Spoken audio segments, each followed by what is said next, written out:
À cette mise en bouche, comme on vous le disait en ouverture ce matin, nous voulons savoir où est passé Issa Chiroma Bakary. Est-ce qu'il se porte bien? Il se trouve exactement à quel niveau en ce moment? Je vais commencer par le professeur Ronan Guinéen. Professeur, je sais très bien que vous n'êtes pas policier, vous n'avez même pas cette formation de policier, mais certains se posent quand même la question de savoir où est passé Issa Chiroma Bakary. Vous avez quelques éléments de réponse? Si l'on en croit la lettre d'information à Africa Intelligence, qui est une lettre d'information spécialisée sur l'Afrique, M. Issa Chiroma Bakary serait à Yola, dans l'Adamawa State, c'est-à-dire l'état de l'Adamawa au Nigeria, qui est un état frontalier du Cameroun. C'est là où il se trouverait, si l'on en croit cette lettre d'information. Mais qu'est-ce qu'il va chercher dans cet état du Nigeria?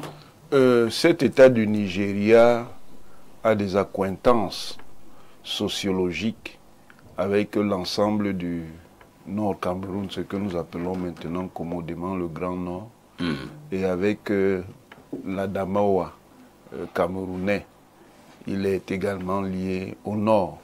C'est un état où se trouve fortement implanté les communautés Hausa et Fulani, c'est-à-dire Peul. Est-ce qu'il faut être d'accord avec le billet hebdomadaire La Météo que Issa Chiroma s'est enfui? S'il s'est retrouvé là-bas, plutôt qu'à Garoua où il s'était retranché, ça veut dire qu'il y a une volonté de se dégager de ce qui pouvait lui apparaître comme un étau. C'est peut-être cela que votre confrère appelle une fuite. Est-ce qu'il se sentait déjà en insécurité à Garoua? Vous savez, la situation qu'il a lui-même créée à l'issue de l'élection présidentielle, c'est un rapport de force, avec la forme évidente d'un bras de fer, dont ça n'était certainement pas facile. Chantal Roger Tuile, Issa Chiroma Bakary, le président du FSNC, candidat malheureux à la dernière élection présidentielle au Cameroun, a-t-il finalement jeté l'éponge? Je ne sais pas qu'est-ce qui s'appelle jeter l'éponge parfait, je m'excuse.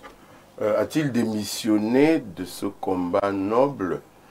A-t-il renoncé à défendre les ambitions politiques qui sont les siennes, à défendre l'idéologie qu'il pensait incarner? Je ne sais pas.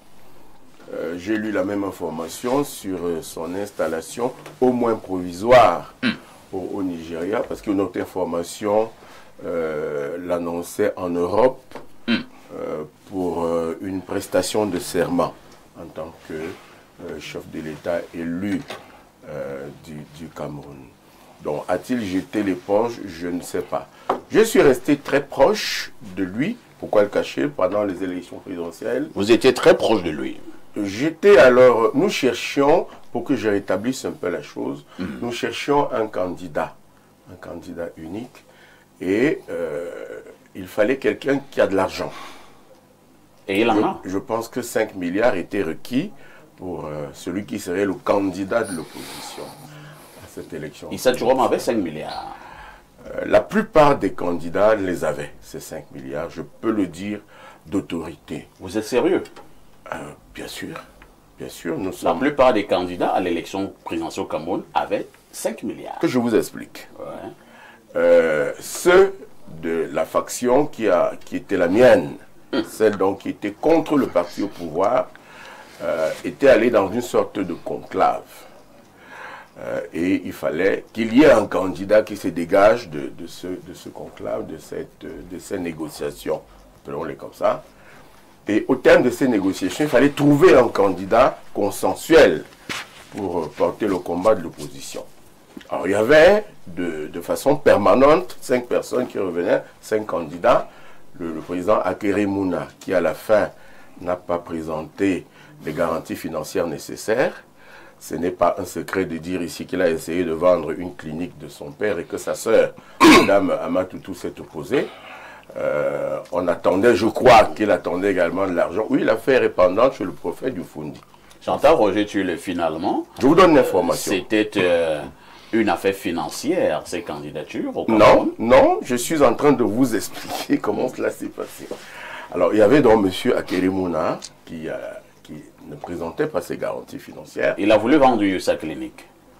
De son père. Il semble que c'est une clinique familiale. Et sa Madame sœur s'est opposée. Amatoutou s'est opposée et l'affaire est pendante chez le préfet du Fundi au moment où je vous parle. C'est une affaire officielle. Puis il y a eu le président, celui qui garantissait, qui avait pour nous les meilleures chances, le président Maurice Kamto, qui a connu le destin que chacun sait. Il y avait à côté de Maurice Kamto, le président, la présidente Toumaïno, que j'ai également accompagné un moment, et il y avait Hilaire Zipan, et le président Tirouma Bakari, et le président Bello Bouba Maïgari. Vous parliez d'argent, oui, il fallait d'abord avoir cet argent, cette caution, et maintenant il fallait résumer des positions politiques qui rassemblaient les préoccupations de ces 5 formations phares. Ces préoccupations politiques étaient le peuple. Il m'a semblé que vous avez annoncé un de ces points-là, le code électoral, l'élection présidentielle en elle-même et la Cour constitutionnelle, et enfin l'après-élection, c'est-à-dire un gouvernement, et la répartition éventuelle des postes de gouvernement dans un gouvernement consensuel. Donc c'était un peu ces différentes questions qui nous ont préoccupés pendant, avant l'élection présidentielle. Quelques candidats sont sortis du lot, le président Bello Bouba Maïgari, qui lui avait comme préoccupation la première qu'on ne peut pas faire une transition de 3 ans et exigeait 5 ans. Et quelques-uns lui ont dit que ce n'est plus une transition si on veut 5 ans. Vous voyez, on était en idéologie déjà là.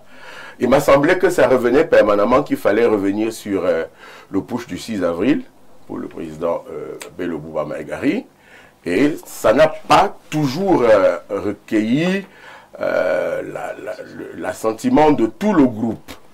Le président Issa Tirouma, qui lui disait qu'une transition durerait 3 ans, qu'il la prendrait et qu'au thème de la transition, on irait à de vraies élections présidentielles avec un code électoral recorrigé, une constitution relue, ainsi de suite. Il y avait Toumaïno Ndamjoya et beaucoup d'autres qui pensaient sans doute la même chose avec quelques nuances. On va chuter. Avec pour ce qui concerne Mme Ndamjoya, elle avait un penchant très prononcé pour la République fédérale, la forme de l'État qui serait la République fédérale du Cameroun.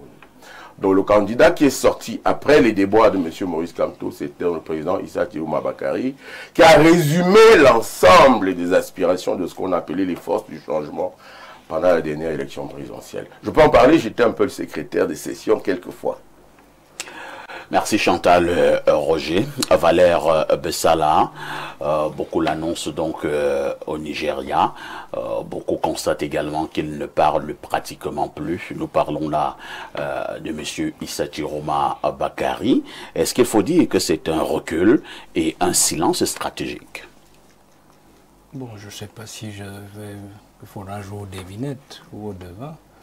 Je crois que je vais plutôt m'appesantir à analyser la situation à partir de son début pour que chacun essaye de voir s'il est possible qu'il soit hors du Cameroun ou hors de Garoua. Je pense que c'est cela la problématique. Bon, de toutes les façons, pour moi, c'est un individu, il n'est pas important dans l'analyse du changement en tant que tel. Mais il faut déjà qu'on comprenne l'attitude de l'homme. Et pour mieux la comprendre, j'ai toujours l'habitude de le dire, les événements politiques, ou notamment les révolutions, se comprennent d'abord à 30% à partir du profil du candidat. À partir du profil du leader, puisqu'il s'agit du leader. Et à partir de son profil, on regarde aussi son parcours, on regarde aussi sa constance, non seulement dans le discours, mais aussi dans ses relations. Et je crois que quand on est parti de ces quelques éléments, il y en a plein pour analyser un leader dans un mouvement ou dans une révolution. Quand on part de là, on peut donc se poser légitimement la question que vous nous posez. Est-ce qu'il serait dehors ou il serait encore à l'intérieur? Alors, le profil d'abord nous renseigne que c'est un ancien, c'est un citoyen qui a été anciennement impliqué dans le putsch de 84. Ouais. Donc il a subi un certain nombre d'affres. Il a fait la prison, tout le monde le sait, on ne reviendra pas dessus. Et puis il s'est rallié au camp d'en face que nous tous nous combattons. Si on part de là, on se dit quand même une chose, c'est que le premier acte que le président pose en le greffant à Bello et en le ramenant au gouvernement après le putsch et la prison qu'il avait faite était déjà un acte symbolique, c'est-à-dire que le président voulait embrasser pour mieux les étouffer, c'est-à-dire tous ceux qui étaient des potentiels opposants entre guillemets à son pouvoir, ceux qui étaient des contestataires de son autorité. Et Paul Biya, ceci de particulier, c'est qu'il n'aime pas tenir loin ses adversaires, il aime toujours les garder près de lui. Parce que c'est une stratégie et après 84, il était clair qu'il fallait éviter ce que les autres pays africains ont eu à faire comme erreur, c'est-à-dire que des contestataires ou des putschistes qui étaient sortis du territoire étaient allés aboyer hors du pays pour constituer encore des milices pour revenir au pays. On a vu par exemple et qui mettaient les régimes très mal à l'aise. On a vu Bozizé, on a vu en Centrafrique, on a vu ailleurs. Donc je pars déjà de là pour qu'on comprenne que il y a deux choses l'une.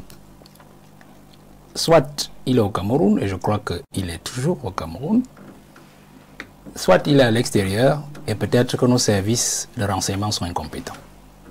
Parce que si on dit qu'il est sorti du pays, ça veut dire que soit nos services de renseignement sont incompétents, soit il y a une certaine complicité de nos services de renseignement avec son mouvement. Est-ce qu'il était interdit de sortir du pays? C'est pas à moi de vous le dire. Je crois quand même qu'il a été empêché d'aller au Sénégal après sa sortie du gouvernement. Et je crois, si cela est toujours le cas, que son passeport lui a été retiré. Alors, si on reste sur ces quelques éléments, on peut bien comprendre que si on vous a refusé d'aller au Sénégal, alors même que les événements, vous n'aviez même pas encore engagé un mouvement de révolution comme celui-ci, c'est pas lorsque vous l'avez commencé qu'on va vous laisser sortir. Et maintenant, s'il est sorti, c'est là on peut soupçonner une complicité. C'est ce que je suis en train de dire. Alors, pour moi, je suis dans la logique où il est toujours au Cameroun, parce que je doute fort que nos services de renseignement soient incompétents. Et le ministre de la Défense, dont je connais un peu les méthodes, je doute fort qu'il ait perdu l'œil sur cet élément. Je doute fort. Et puis, il y a aussi sur la révolution, telle qu'elle a été libellée, actée et réalisée. Alors, moi j'ai des doutes parce que si je ne suis pas... J'ai été approché par cette affaire, moi je leur ai dit... je ne peux pas y aller. Je ne peux pas être avec vous dans cette affaire. Pour plusieurs raisons. Entre autres raisons, c'est un monsieur qui ne m'inspire aucune confiance. Aucune confiance. Je ne peux pas aller dans un mouvement où un mec, je ne le connais pas. Et puis, le peu que je sache de lui n'a jamais rassuré personne. Donc, de deux, il y avait d'autres arguments. C'est que les gens que je voyais dans l'équipe, dont on me disait qu'ils faisaient partie de l'équipe, j'ai dit, mais attention, c'est un attelage hétéroclite. Et vous inquiétez? Oui, c'est un attelage hétéroclite. De trois, je leur ai dit, j'ai appris une chose dans mon métier du commandement et puis dans la vie aussi, de ceux qui m'ont appris au travail, c'est que n'entre jamais dans une affaire dont tu ne connais ni les tenants et les aboutissants. C'est-à-dire que si les gens viennent vous voir avec une affaire, ils disent entre. Vous ne savez pas d'où ils viennent, vous ne savez pas où ils vont, ou alors ils ne vous disent pas d'où ils viennent, ils ne vous disent pas où ils vont. Alors, c'est une affaire foireuse. C'est clair. Et de quatre, là j'abrège, c'est aussi un principe que je donne aussi à tous les jeunes qui nous regardent pour justifier ma position. C'est-à-dire que ne commence jamais un combat que tu n'es jamais sûr de gagner. Ça, c'est aussi une pratique, une théorie de Sun Tzu. Sun Tzu, donc, je leur ai dit, c'est comme ça ma philosophie. Et donc, si on rentre donc sur l'individu dont on parle, il a commencé déjà à montrer les signes de trahison et la trahison de son propre mouvement. Parce que le mouvement de révolution, il commence toujours comme ils ont commencé. Oui. C'est-à-dire qu'on commence par le bruit, il faut montrer le bras de fer, il faut montrer le muscle à l'adversaire. Ils ont commencé par les marches pacifiques, dites pacifiques, bon, qui ont vrillé en violence et casse et tout ce qu'on a vu. Et pillage. Mais le problème, c'est les villes mortes. Quand vous voyez les villes mortes telles qu'il a annoncé les villes mortes, logiquement, pour quelqu'un qui est dans une révolution normale et qui ne veut pas trahir, je dis bien qui ne veut pas, qui ne veut pas vouloir, entre guillemets, c'est justement de faire passer les villes mortes sur toute la semaine, y compris le 6 novembre. Regardez très bien qu'il place les villes mortes de lundi à mercredi. Et jeudi après ça. Et jeudi, il laisse le président sortir tranquillement pour aller prêter serment. Et là, vous le soupçonnez encore. Mais je parle d'indices et d'indicateurs. Parce que quand vous dites ville morte, ça veut dire que le président doit sortir et trouver un désert. Ça veut dire qu'il n'y a personne qui applaudit au bord de la route. Vous comprenez? Ça veut dire que les villes mortes devaient partir au moins, s'il parlait d'une semaine, de lundi à vendredi. Et maintenant, le silence dont vous parlez est révélateur encore. Ça, c'est un peu subjectif, mais on aura peut-être la suite dans les jours qui arrivent. C'est une trahison. Pourquoi? Parce que je suis un peu les publications de ceux qui lui sont affiliés et je me rends compte qu'eux-mêmes, ils sont déconnectés. Ils apparaissent déconnectés de Issa Chiroma. C'est-à-dire qu'il n'y a plus vraiment des informations à chaud. En passant, son porte-parole a démissionné. Hein. Oui, ça c'est autre chose. Il n'y a plus des informations du genre, il est à tel endroit, il va dire ceci. Ils ont annoncé, je crois hier, qu'il allait s'exprimer. Il ne s'est jamais exprimé. Il va s'exprimer dans quelques instants ou dans quelques minutes. Il ne s'est jamais exprimé. Alors j'ai comme l'impression qu'eux-mêmes, ils sont dans une petite boule, perdue. Et Issa Chiroma s'est complètement déconnecté d'eux. Stratégiquement, dans une révolution, lorsqu'un leader se déconnecte de ses lieutenants, il y a une double volonté. La première volonté, c'est de s'éloigner d'eux. C'est de s'éloigner d'eux. Ou la deuxième volonté, c'est de refaire son entourage ou son équipe. Et le soupçon que l'on peut avoir quand on est en retrait face à une telle attitude est justement celui de penser que certainement il aurait été retourné ou il est dans un commencement de retournement par ses adversaires. Parce que je doute fort qu'il puisse être hors du territoire, parce que si vous me dites le Nigeria, j'aurais des difficultés à le croire, parce que le Nigeria a une relation assez complexe avec le Cameroun et qui partage énormément de douleurs et de souffrances, notamment avec Boko Haram, notamment aussi avec la 68-70, c'est-à-dire avec les Freedom Fighters dans la zone du nord-ouest-sud-ouest, dans l'état de Cross River. Et la révolution Ibo, Kaïdjo avait refusé sur notre terre, parce que De Gaulle effectivement voulait faire du Cameroun une base arrière du soutien au Ibo, qui voulait acter une sécessionniste, acter le sécessionnisme face à l'État nigérian. Donc je crois que nous sommes dans cette logique-là où le Nigeria trouverait des difficultés à admettre que Issa se retrouve chez lui. Le seul leader après, dans le putsch de 84 qui a été au Nigeria, c'était Bello. C'était Bello qui avait été hébergé au Nigeria pendant longtemps, et je crois que le président l'avait entretenu d'ailleurs, c'est son frère, avant d'aller en France. Aujourd'hui, on a eu Sissekou, le Nigeria a permis qu'on puisse aller chercher le leader de notre nord-ouest-sud-ouest, du conflit nord-ouest-sud-ouest au Nigeria, et on l'a ramené au Cameroun, et on l'a jugé. Connu le cas donc, Nakuna. Bien sûr, donc je crois que c'est vraiment difficile, je refuse de croire que nos services de renseignement sont incompétents. Je crois que l'homme est là, il est tapis, et certainement il observe, il écoute, soit il refait ses équipes, soit il est en train de voir une tangente peut-être pour retrouver son équipe, l'équipe adverse pour laquelle il aurait travaillé pour cette élection présidentielle, ou alors tout simplement il est en train de revoir ses équipes pour pouvoir relancer la révolution, pour qu'elle soit peut-être plus directe, plus violente et atteindre ses objectifs.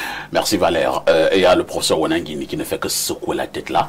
Professeur, Valère a donné un certain nombre d'arguments, hein, presque solides, qui démontrent quand même qu'il est fort probable que Chiroma soit encore au pays.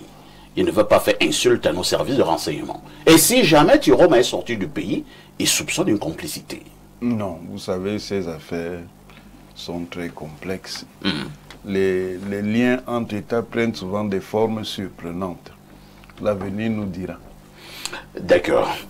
Joseph-Marie Lundu, si jamais M. Chiroma a donc jeté l'éponge, entre-temps, s'il se déconnecte de sa base, ceux qui le soutenaient n'arrivent véritablement plus à avoir des informations de l'homme, lui-même ne parle pratiquement plus, est-ce qu'il faut encore soupçonner que M. Chiroma a encore trahi ses fidèles, ses partisans?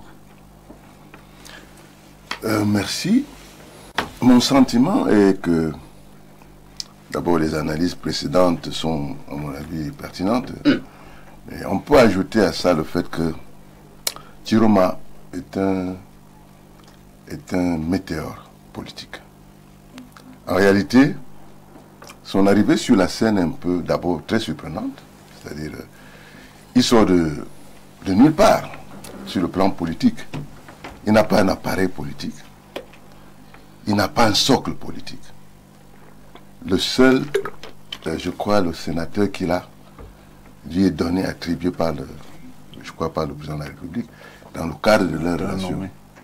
Pardon? Sénateur nommé. Nommé, oui, c'est par le chef d'État. Tout à fait. Donc, a priori, le ministre Chiroma arrive là.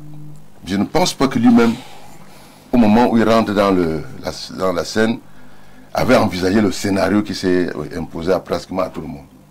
Donc la sortie de Maurice Kamto a été un élément fondateur, fondamental, qui a porté le météore Chiroma. Alors, il est normal qu'aujourd'hui, ces gens qui s'étaient liés à lui, espérant qu'ils allaient faire un hold-up, il fallait aller très vite. Il est normal qu'ils retrouvent leur base initiale. Et que probablement, le ministre Chiroma lui-même n'ait plus tous les manettes de l'appareil. Parce que quand vous voyez les démissions, par exemple, de son porte-parole, quand vous observez ses retraits, quand vous observez que du côté il n'y a plus vraiment une activité, notamment quand je regarde les réseaux sociaux, une activité forte pour porter. Il y a beaucoup les discours sont dissonants aujourd'hui. Je pense que le ministre Chiroma a dû faire lui-même le point en se disant, bon, mon affaire n'a pas donné. Maintenant, ce qu'il va faire, ce qu'il pourrait faire, pourrait lui porter plus de préjudice encore. En tant que, il y a un proverbe qui dit que quand vous n'avez pas les moyens de vos ambitions, vous êtes criminel. Donc je pense que aujourd'hui, il y a eu un match. Il faut qu'on tire les leçons du match. Très bien. Il y a quelqu'un qui a perdu le match.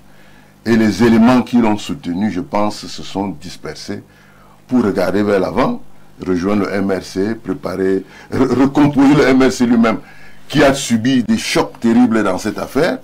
Les divisions entre les cadres et autres, je pense qu'il y a un travail qui est en train d'être fait et qui ne peut plus apporter au ministre Chiroma toutes ses forces. Maintenant, il n'est pas exclu, au regard d'un certain nombre d'informations stratégiques. C'est vrai que l'analyse de Bessala, je la prends au sérieux. C'est-à-dire que le Nigeria ne peut pas permettre certaines choses. C'est-à-dire que Chiroma se recompose dans son territoire. Mais, comme dit le professeur Ouna, on ne sait jamais. C'est-à-dire que les informations que nous avons eues avant, qui faisaient état de recrutement de Janjaweed et autres dans la région pour créer une sorte de groupe rebelle dans la région du Nord, ne sont pas à écarter complètement. Donc il est aussi possible que la recomposition de sa stratégie, et là je pense que c'est un des arguments de Valère, que la recomposition de sa stratégie soit un des éléments qui justifie aujourd'hui son silence ou son retrait. Merci, Joseph-Marie Elundou. Saint-Éloi Bidou, lorsque nous observons donc le pays, on a la nette impression que le calme est presque revenu. Chiroma ne parle plus, il ne dit plus rien. Est-ce que cette partie du peuple qui était remontée a finalement fait le choix de la sagesse, c'est-à-dire de la paix? Je reviens sur votre terme. Issa Chiroma ne parle plus. Où est-il passé, Issa Chiroma? Ça peut être un sujet d'enquête criminelle. Et on sera obligé de répondre aux questions qui, quoi, quand, où, comment. C'est pour ça que Valère Bessala s'est dit que si Chiroma n'est plus au Cameroun, c'est qu'il a bénéficié de complicité à un niveau très élevé. Et qu'il y aurait même peut-être eu des arrangements. Mais que les gens fassent un peu attention parce que c'est un problème. Il y a des Camerounais qui sont morts. Ouais. Il y a des Camerounais qui ont tout perdu. Il y a des Camerounais qui ont été blessés. Ce qu'on attend du pouvoir aujourd'hui, c'est d'établir les responsabilités. Qui? Issa Chiroma. Quoi? En fuite? Quand? On ne sait pas. Où il est allé au Nigeria, dit-on. Comment? On ne sait pas. Mais c'est très grave. Ça jette un discrédit total sur nos forces de défense et sur nos services de renseignement qui ont la responsabilité de tenir quelqu'un. Si jamais il est vraiment allé. Non, moi je m'inscris comme Bessala. Je ne pense pas. Et si ça a été rendu possible, que le président de la République sache que des Camerounais lui demanderont des comptes. Vous savez, quand on a jugé le maréchal Pétain en France, on a jugé l'ensemble des cadres de la nation, du président au magistrat, en passant par le ministre et les DG. Et quand on fera le procès de cette crise post-électorale, il faudrait certainement appeler à la barre M. Chiroma, qui a pris sur lui la responsabilité de faire tuer des Camerounais. Il va falloir appeler à la barre. Vous pensez que Chiroma est le principal et seul responsable? Non, justement, je voudrais dire que il a eu autour de lui des hommes qui l'ont accompagné. La brigade anti-sardinard n'a pas mis les gants pour dire que c'est Issa Chiroma. Les lanceurs d'alerte qu'on a éparpillés à l'échelle mondiale, qui se passe pour des journalistes. Ils ont été envoyés là-bas et tout le monde sait comment Chiroma est arrivé à être candidat. Chiroma n'a jamais eu l'étoffe ni l'ambition, mais on sait que le président Biya a de sérieux problèmes avec la France. Parce qu'il ne s'exécute plus. Il est en train de sortir de cette France-Afrique où on pilote les chefs d'État. Le président Biya, à lui seul, il a mis un terme aux accords coloniaux. Le président Biya, à lui seul, il a signé des accords de défense avec la Russie. Le président Biya, à lui seul, a refusé de légaliser l'homosexualité, qui est une condition sine qua non pour les aides. Le président Biya, à lui tout seul, a remis en débat l'existence du franc CFA, et le président Biya, à lui seul, est en train de réaliser un rêve qui était très cher au président Kadhafi, et pour lequel le président Kadhafi a été assassiné, la construction d'une banque, d'un fonds monétaire africain. Donc, on ne va plus faire la manche à Paris, et c'est déjà suffisant pour que la France sente qu'elle a perdu quelque chose. Et c'est pour ça qu'on cherche absolument, comme on n'est plus à l'époque des coups d'État sauvages où on assassinait des présidents, beaucoup, combien de présidents africains ont été assassinés parce qu'ils ont remis en cause le franc CFA. Beaucoup. Donc, à ce niveau-là, le président Biya est devenu une personne non grata vis-à-vis de la France. Il faut absolument l'écarter. Et vous savez bien que Chiroma n'était pas le premier choix. Et quand qui était le premier choix? Maurice Kamto. Vous avez des éléments de... Non, on ne peut pas permettre à un leader politique d'aller faire ce qu'il allait faire à la place au boulevard de la République à Paris. D'ailleurs, le président Sarkozy s'est insurgé pour dire que la France ne doit pas servir de base arrière. Donc, et les pactes étaient simples, parfois ici. Chiroma, fait comme j'ai fait en 2018, je te soutiendrai. Pourquoi? Parce que Maurice Kamto n'a jamais pardonné aux siens de ne l'avoir pas soutenu en 2018. Parce qu'ils avaient des biens à protéger. Ils savaient bien que la crise, si une crise arrivait, elle allait être comme ce qu'on a connu avec Chiroma. Merci. Donc, je dis que pour répondre à votre question, je suis convaincu que M. Chiroma est ici. Et si d'aventure M. Chiroma est sorti, que le président ait la main lourde vis-à-vis de ceux qui ont compris.